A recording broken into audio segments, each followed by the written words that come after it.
Mga unta mo ni amuhang breakfast. Look, kasayo sa seafood, no? Kaila mo aning ni kaning lukot. Kaning lukot. Perfect kayo na Awan mo aning ingon ani. Kani siya. Sayo kayo si nanay ng merkado. Okay. Tabo man diri sa mga karon. So muna namin ingon ani. Parang sea grapes. Parang lukot is perfect. Lame. Tapos napay gusto nga. Gusto ni Nay, no? Kaning gahi.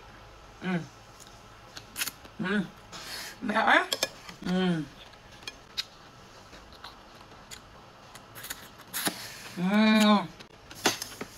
Ang pay sa rice gamay. Salamat na lang ta. Mayam? Hindi mo wala. Kanya.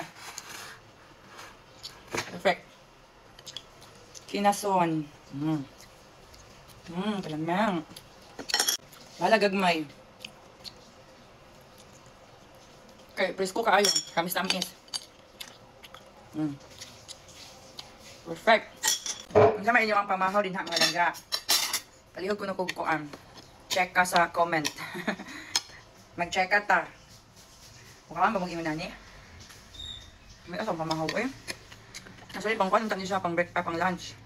Nya kaya lain pa dog. Udto na nato kaunon, di na siya presko kay lami ba ni mga seafood basta bag-o.